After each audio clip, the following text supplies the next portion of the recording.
The long awaited follow up to the groundbreaking documentary, What the Health, is finally ready to be released. The film's title, They're Trying to Kill Us. And they're not necessarily using weapons to do it.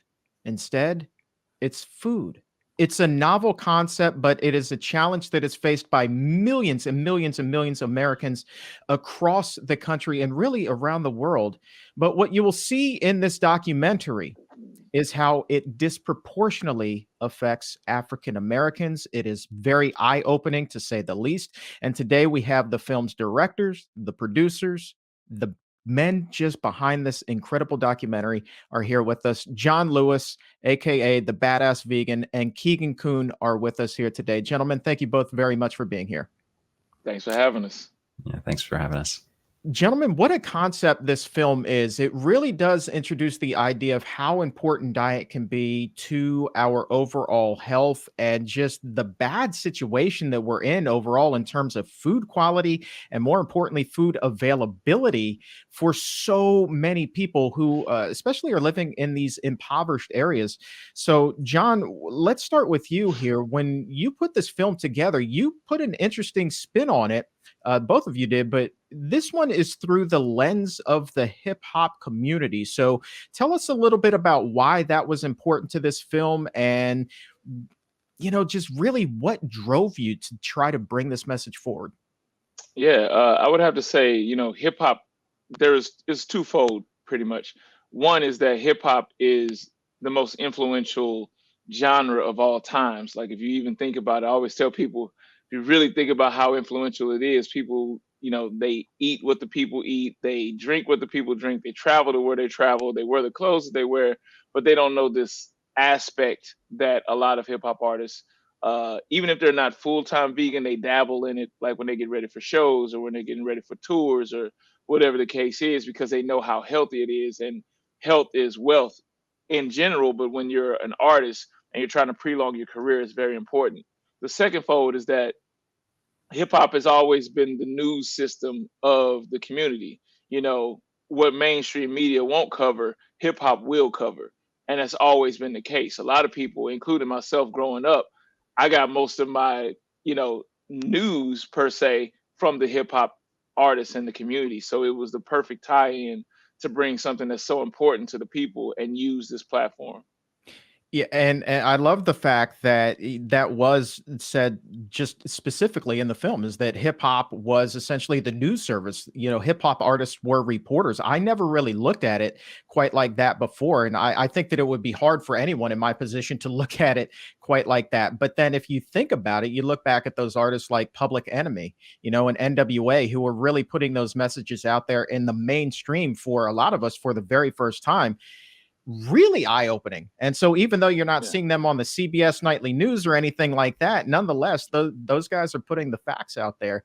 And I would be remiss also if I didn't mention that even though this is a hip-hop film, you see Dr. Neil Barnard in this film as well. So when you when you think hip hop, you don't necessarily think Dr. B, but nonetheless, there he is. You never know what's on his playlist, though. You never know. I'm telling you, I know he's a Beatles fan. I know that he enjoys, classic music somewhat, but I don't know about the hip hop, man. Maybe we'll find out. We'll see what's on his Spotify. Keegan, this is indeed the long-awaited follow-up to What the Health. It really brings to light a lot of the facts that we didn't necessarily get to see in that first film. So, talk to us about how this project differed for you from What the Health, that was just so groundbreaking and released 7 years ago now. Yeah. So we've been working on the film for almost exactly 5 years to this release. The main thing that's different about this film is that it deals with the social justice element of the health disparities that exist. What the Health was, while focused on the standard American diet and touched on social and environmental racism, this film is full front, and it's doesn't hold any punches. It's like we go all the way with this project, and really diving deep and looking at the intersections of diet, disease, institutionalized racism, poverty, government collusion with the industry, and just tying all those things together and how they all work together to keep people sick, but how the fast food junk industry has really had very predatory practices towards Americans of color and really blown the lid off that, and how people are literally making billions of dollars off of killing people. And John, let me come back to you here. Let's try to connect those dots of what Keegan was just talking about here. One of the things that you cover eloquently in this film is the concept of subsidies. And you pointed out the fact that had the government not subsidized so much of this food that is junk food, essentially, the cost of Mhm. a Big Mac would be like what, triple of what it is currently? Yeah, like $11. That's the craziest thing about it. It's just that people don't think about that. So they, it's like, why would the government subsidize an industry that is poisoning not only the African American community, the Black and Brown communities, but everybody? But why would they do that? And you start looking at the tie-ins of just so many different industries and uh, government industries as well. It's like they're all tied in at a certain point, and they all get paid from this. And how much money are we talking annually in these subsidies? It's got to be in the billions easily. Yeah, it's about $36 billion is what the all livestock industry is subsidized, and that includes the feed, grain, all of the crop insurance, everything that goes into it. It's massive, and to put that into perspective, the farmers in the United States receive more funding than all food stamps, than all Section 8 housing. More farmers are on this federal assistance program than there are people in Section 8 housing. And so it is one of the largest social welfare programs that no one talks about. People will often use these really racist or kind of hidden racist arguments when they talk about social welfare programs like food stamps or SNAP, the Supplemental Nutrition Assistance Program. But they'll ignore the fact that farmers are receiving vastly more federal subsidies and welfare programs than people in need.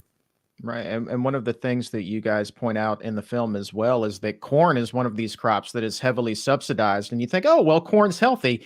Well, here's the thing, right? That corn, then the majority of it is being used to feed pigs and animals that are then slaughtered and turned into this junk food, this unhealthy food that people are eating. And it's an enormous issue. And John, you got the opportunity to go to, this is one of my favorite parts of the film. I mean, it was just horrific in some of the things that we saw, but just crazy important. You got the opportunity to go to a hog farm in North Carolina, and you guys, like, one, you covered the smell and the effect that that has, and some of the feces literally kind of aerosolizing and then going into the homes of people who live, I think, within a 3 mile radius or something like that. Yeah. And then of course the treatment of the hogs. I mean, when you went there and you saw these conditions and you know what the end product is, not just for these animals, but for the people who are consuming them, this must have been like an emotional day for you. You kept your composure on camera, but no doubt you left there with a lot to think about. Yeah, it was very heavy. And just before I forget that part, it was a 3 mile radius because he had covered lagoons. Most of the hog farms don't have covered lagoons, and it goes up to 5 miles. So that's even worse.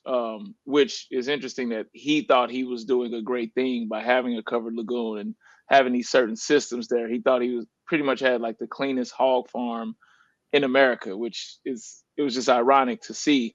But yes, leaving there, it was just very daunting, man. It was dark. It was a dark experience. Like to just be there. And one thing, and Keith can attest to, that I really remember is that when we finally went inside of the actual, I can't even call it a barn, because it's not like your traditional barn where you think about Little House on the Prairie and everybody's running wild and all the animals are doing their thing. They're cooped up in these bins, and it's like 20 pigs in each bin within the house. But one thing I noticed is that when the farmer walked in, all the pigs, it was literally like, I hate to get biblical, but it was like the Red Sea. They all parted. They ran away from him in a sense. And when I walked down, they all kind of walked towards me. And it was this weird, eerie, like it just made my heart drop just to see it. Like they were like, "Oh my God, it's him!" And they like kind of started running away from the fence. And then when I walked, they ran towards the fence. It was like they could tell the difference in the aura, or probably because he's just been there every day and no telling how they treat them off camera. You know? Hmm. No doubt. And you talk about off camera. For me, I think one of the top three, if not the top, moment. You use the term heavy, so I'll use that here too. The heaviest moment in the film for me was, and I don't want to spoil exactly what he said, but when that farmer was talking about how he knew what the impact of his food would be on the people who are consuming it. And mind you, Mhm. this guy is a former tobacco farmer. So Yeah. he knew the effect of those products as well. And what you wound up capturing here, Keegan, was essentially a moment that reminded me of when Robert Durst confessed to those murders at the end of that HBO documentary, The Jinx. This is, to me, was really on par. It was the equivalent of that. Yeah, it's pretty shocking. The farmer was very transparent on what his industry does and what he does for a living, and he didn't shy away from the fact that his farm has the potential to produce, superbug viruses and bacteria that antibiotics have no effect on. He had no qualms talking about dumping, millions and millions of pounds of animal waste and feces into the environment. He didn't hold back from the fact that his farm produces more CO2 and methane than 800 homes. And then the full transparency that his industry is killing people, and that it's killing people with polluted groundwater, it's killing people with pathogens. And it was shocking, honestly, to hear somebody be so honest about such a horrific industry, because we're used to hearing just lies coming out of this industry. We're used to hearing them trying to cover up how disgusting and horrible it is for people's health, for the animals, and for the environment. And here was somebody who was just willing to say it. And honestly, it would be refreshing if what he said wasn't so disturbing. Absolutely. And it goes to the notion. I mean, this is one guy, but he was so flippant about it, and matter of fact and cavalier. But it's clear to me that even though this is just one guy, whenever any farmer or any lobbyist in those industries tries to play dumb about these things, they are in fact just bold faced lies right then and there. I mean, this is common knowledge, John. Yeah. And we actually said it. We're like, "Man, don't you think you're gonna get in trouble for this?" And he was like, "I don't care."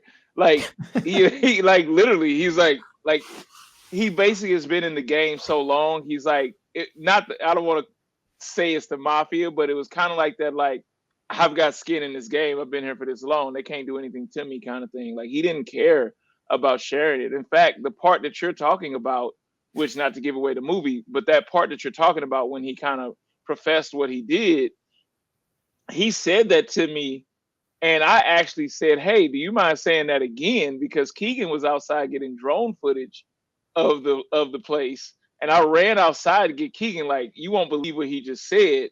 And Keegan's like, "You think he'll say it again?" I'm like, "Oh, he not for sorry for the kids." I'm like, "Oh, he doesn't give a I'm like, he doesn't care.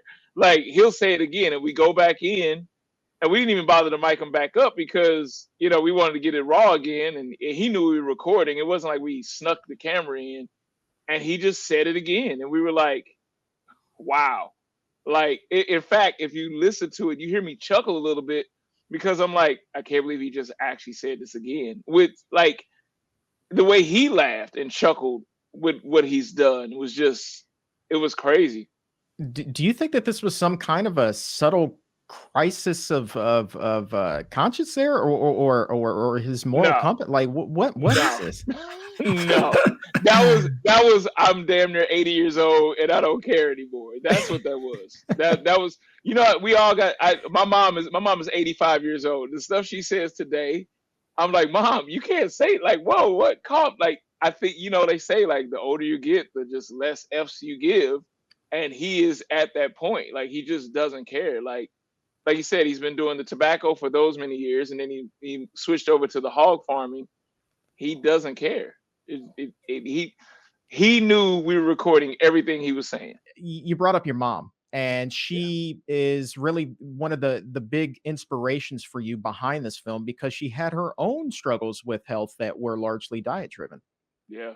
Yeah. We you know, 15 16 years ago she was diagnosed with colon cancer, and it just really hit the family hard. And I wasn't vegan at the time. I had dabbled in vegetarianism, um, but I hadn't gone vegan, and I just started doing more research, talking to doctors. I'm like, how did this happen? What's going on? And like the more and more I saw, I just saw that these foods not only led to just the cancers, but all these different things such as, diabetes, high cholesterol, hypertension, heart disease. And like the list just kept going on and on. I'm like, wait a minute, like this isn't hidden information, but nobody's really talking about it. Hmm. And that was something that really, really like hit home. It's like, so wait a minute, this could have been prevented. Everything my mom went through, everything other moms go through, everything the community goes through, everything the city, the state, the country. Wait a minute, we can prevent a lot of this. And I'm not saying that veganism, I'm not one of those people that says, oh, veganism is 100%, fail proof plan. But if you can increase your chances of not even developing these diseases or developing these symptoms, why not go down that road? And so that's where it kinda just sparked the idea.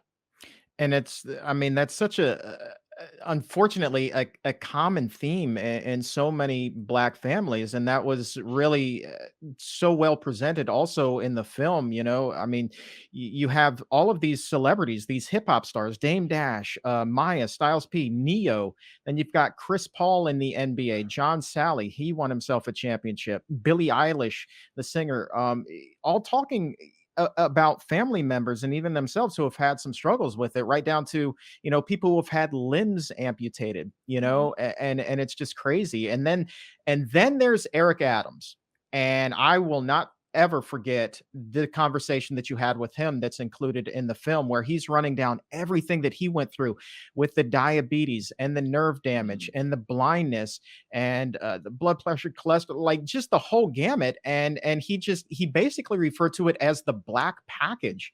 And Yeah. I was just like, dag gone, man. That is a heavy burden for anybody to carry. And the crazy part is that that's an everyday thing for a lot of us. Like, I know it's heavy for a lot of people to, like, just witness it for the first time, but I've had aunts, I've had 400-pound aunts, and I've had to deal with their amputations and, stuck in chairs and not moving and these kind of debilitating diseases. And that's a I don't know anybody, like Damon said in the movie, I don't know anybody that doesn't have that uncle, that aunt, that cousin, somebody that passed away way too early, and come to find out that a lot of it was totally preventable. Mhm. And the funny thing is there's still this disconnect, even though you get as far as limb amputation, you get as far as blindness, you get high cholesterol, diabetes, just so many things, heart disease, for goodness sakes, all of this. And I think it was Cedric the Entertainer in the film who said who had a family member just list all of that stuff out. But then he also followed that up, Keegan, with, but at least I have my health. And that is it is mind-boggling to me why anybody of any race could really think that way. And you've been really kind of pushing for the idea that diet is responsible for so many of these preventable diseases. What's it gonna take for people to really be able to put one and one together to get two here?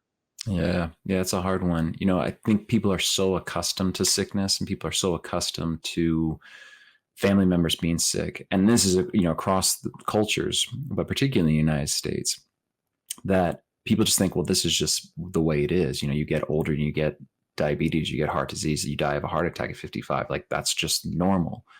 And it's presenting that other side and showing actually this isn't normal. This is not how humanity should be living. This is not how we historically lived, and that there is another way.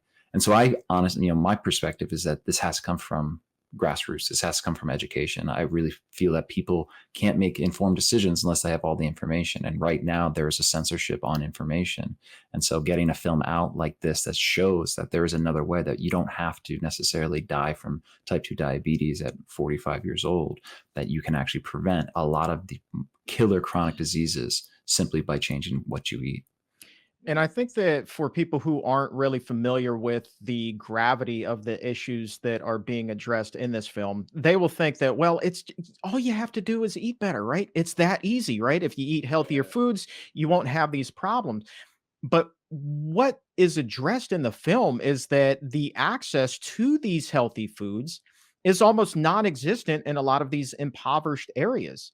And you did a really good job of pointing out, these food deserts where there is not a grocery store readily available. There are plenty of fast food restaurants, there are plenty of gun stores, there are plenty of liquor stores, none of which will get you to that long and healthy life that we also desperately want. So kind of explain why, John, it is that there are these neighborhoods that are high in crime, high in drug use, high in calories and fat with all of these fast food restaurants, convenience stores.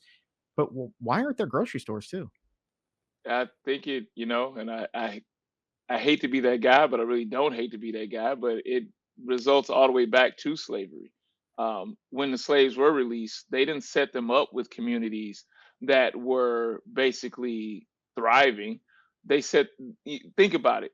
A lot of people think that when slavery ended, that people were like happy, like, oh, you know what? Go away, go do your thing. Like, we're so happy that you're free now. There was a lot of resistance against this. There was a lot of uh, pissed off people that didn't want this to happen. So if you think about that, the communities that are still trying to get their way out of this system, they started off 8 miles behind everybody else, and it was only an 8.1 mile race. So you know what I'm saying? Like now they're trying to catch up.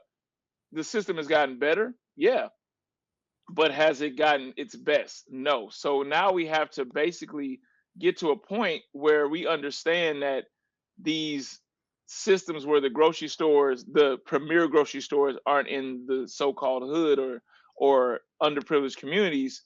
Now we have to see that this system is broken, and sometimes you can't fix a broken system. Sometimes you just have to reinstate a new one. And when you were discussing this in the film, I couldn't help but to think back to my time as a reporter here in Washington, D.C. And there were two instances that really stuck out to me. And I mean, they could not be polar opposites. It's just mind blowing to me. There was the very first opening of a Chick-fil-A in Washington, D.C. And I mean, you had media assembling there like the Pope was going to be giving a lecture. And then you had people coming all over the globe to come and get that free chicken sandwich. Like it's a whole cult thing to be one of those first 100 people to go through the doors to get this chicken sandwich. You've got city officials there talking about how great it is to have Chick-fil-A in the neighborhood and how, important this is for Washington, D.C. Now, in contrast, down the street a couple of miles is a Safeway that had just opened, right? A major grocery store, plenty of healthy food. And that Safeway got zero media attention. But Keegan, I would also be remiss if I didn't add that Safeway was only built after that neighborhood had been gentrified. Yeah, yeah. I mean, so the historical racism that John talked about, still part of the government today. That there's this white supremacist ideology that permeates on a national level, state level, and a city level. And so cities will permit more liquor stores, more gun stores in community of color than they will allow in a white community. They will set up where they will say this community doesn't need a grocery store. They've already got 50 convenience stores, which under the USDA, oftentimes those will be labeled as food marts, even if all they're selling is potato chips and just junk food. And so this whole system too, the private companies that set up business too, it comes from racism as well. They say, oh well, this community doesn't have the money to support a grocery store, and so we're not going to put a grocery store there, except for people are eating. They're still eating. It's like they're still spending their dollars, but they're spending on the only places that they have access to, which might be, the fast food place or the convenience store or the local deli, because that is all that's there, because a major white-owned corporation won't put a grocery store in their neighborhood. And again, I think it really just comes back to the systemic racism that plagues this society. Yeah. And And real quick, Chuck, I'm sorry, of just to add course, to that too. We during like studying and researching for this film, one thing that I saw also was that, the average McDonald's brings in $4 million a year. So the money's there. Ruby Lathan, she talked about in the movie, like where they say the money's not there, but the money's there. If it's going to all these businesses, these Dollar Generals, these, fast food chains, these McDonald's, these Pizza Huts, all this stuff, the money's there. So why not put something that's healthy there? I mean, you raise a heck of a point. You raise a heck of a point there. One of the things, John, I wanted to ask you about as well is the fact that African Americans, even if you have a white family living in an impoverished area and you have a black family living in the same area, the health outcomes are still vastly different. And it reminded me of growing up. Family oftentimes didn't have a lot of money. There were times when we had to eat from a food bank. Utilities were always being shut off, and that was really humbling. But what I didn't realize until I watched this film was, even with that and the lack of access to good quality, healthy food, my life expectancy, I think, would be higher. My rates of chronic disease would be lower compared to African American families. How is that even possible if we're facing similar circumstances? Like, what is happening there to cause that? Well, there's a lot of factors that go into that as well. One being that, the hospital system doesn't treat people of color the same. A lot of times we found that literally this is not the movie saying this. This is research that has been done, that on multiple occasions that the hospital system, doctors, nurses, they think that black people can tolerate pain more. So they think we overreact more when we say something's wrong. Another thing is you look at different instances where black people have been mistreated when it comes to the medical system. You look at the Tuskegee program. You look at so many different things to where there's a distrust now in the black community where they don't even want to go to the hospital. I deal with it with my own family, my own mother sometimes. She doesn't want to go to the doctor because she thinks they just want money from her, or they're gonna do something wrong, or every time she goes it's bad news. So there's so many factors there that accumulate to where there's this, not only this mistrust, but there's also this mistrust is backed up when they do go to the hospital. They're not treated the same. Serena Williams just dealt with the instance when she had her child where she became ill and could have passed away if things wouldn't have gotten better. But they basically kind of ignored her symptoms of what was going on with her after her childbirth. Mm. Yeah, and the maternity mortality rate for Black women is through the roof. Black women are about 4 times more likely to die from complications of childbirth than white women, and it's not because Black women have some sort of difficulty having babies. It's because of racism, and Black babies die at higher rates than white babies, but only when cared for by white doctors. If Black babies are cared for by Black doctors, their infant mortality rate is basically the same as white babies. And so it really just shows that the systemic racism plagues, even the doctors, the people who are supposed to be helping us. They come from a culture that values some lives more than others and devalues other lives. And so that's a big part of this film is showing that systemic racism is at the heart of this. And the reason why white impoverished communities still have access to more grocery stores than the equally impoverished Black communities is because of racism, and that we have to challenge this systemic racism to be able to heal all of these other problems. Two more points that I want to raise before we wrap things up here is one of the things, Keegan, that was also discussed in the film was that so many of these foods that are available in the convenience stores, these high fat, high salt, high sugar foods, they are as addictive as a lot of drugs are, right? And so if the only option that somebody has is to purchase a bag of Cheetos essentially and eat that for dinner, or chicken nuggets, or that $4 Big Mac that we were talking about at the top of the show, they are becoming addicted to these kinds of foods and they don't even realize that they're struggling with what I would call substance abuse. Yeah. Yeah. Food addiction is real.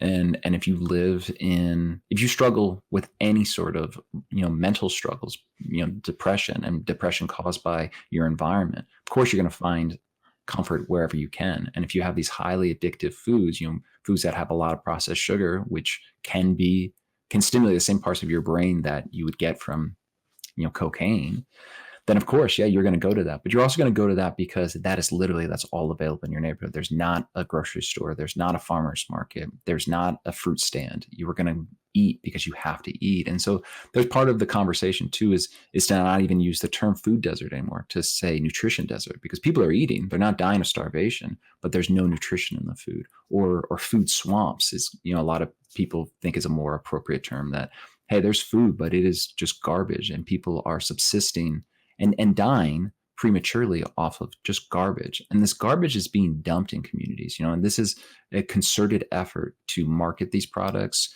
on communities of color, to push these products in communities of color, and then to limit access to healthy foods. I mean, for example, the WIC program, the Women, Infants, and Children Supplemental Nutrition Program, that a lot about, I think it's about 1 in 10 Americans is part of some sort of nutrition program. They limit how many your access to fruits and vegetables. They say, no, you can have access all the milk that you want, all the dairy that you want, pretty much all the meat that you want, but fruits and vegetables, things that are actually healthy and health promoting, those things are limited. And why? Why would you limit access to healthy food for communities of color? And so, as a lot of the folks in the film would say, it very much seems like they are trying to kill us. Mhm. And John, that's a perfect segue to the final question, is that you in the film also you did a really good job of pointing out that police violence, the deaths from police, tragic, overdose deaths, completely preventable. But even if you couple those together, they pale in comparison to the number of people who are dying from heart disease every year. And then you look at those things, the police brutality, Black Lives Matter. We've seen massive protests in recent years about that. But could you imagine, like, if the streets were being flooded with people who are protesting food insecurity and the fact that they don't have access to these healthier foods? I mean, what a thing that would be. Yeah, and it's very remarkable to even think that one of the major problems in the community is that we've become accustomed to being treated bad. Like we've become accustomed to this. It's a norm. Uh, Keegan brought up a great point about mental health. One of the things I always say is that I get this question a lot when people say, is mental health, uh, is the damage, bigger now than it was, or is it just more coverage? And I was like, you got to really think about this. As a black man, as my ancestors, everybody's ancestors within the community, we've dealt with mental health since we got to this country.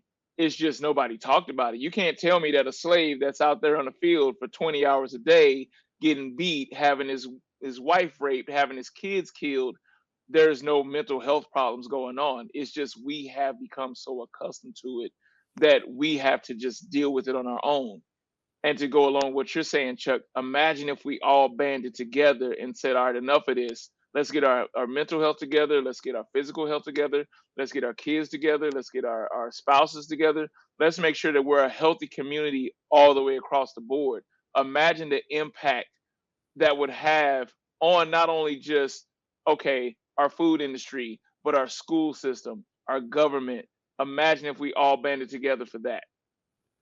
And this film is going to band a lot of people together. It blends that hip hop community, all of those artists who a lot of our viewers and listeners may not necessarily be familiar with, but it blends them with the doctors and dietitians who they are familiar with. Dr. Barnard, Dr. Michael Greger, Maggie Q, the actress, is in that. Milton Hmm. Mills, Dr. Milton Mills is in there. You guys did such a wonderful job of pulling everybody together to get this important message out. And I'm just so thrilled that this is going to be released. November 11th is the release date, and both to you, thank you very much. Also, the first week of sales, you will give half of the sales to the Physicians Committee so that we can continue our important nutrition work. And if you are watching this right now, you're listening to this, click the link in the episode notes or in the show description and pick up your copy of They're Trying to Kill Us. 50% of those proceeds will go to the Physicians Committee for that first week. And on top of that, Keegan, the first $1 million in sales overall is going to charities.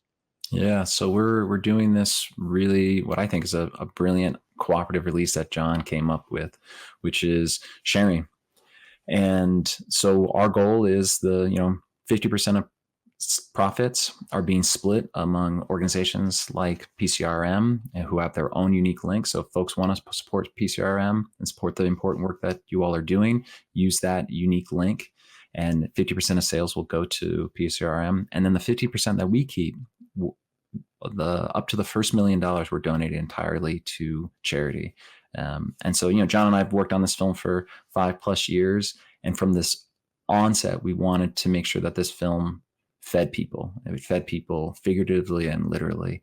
And so we want to give back in a major way. So we really want people to support the project, to be entertained and be educated, but to also support good causes. So we're deeply grateful for everybody for all of their support. And we want to see this film be as big as it possibly can.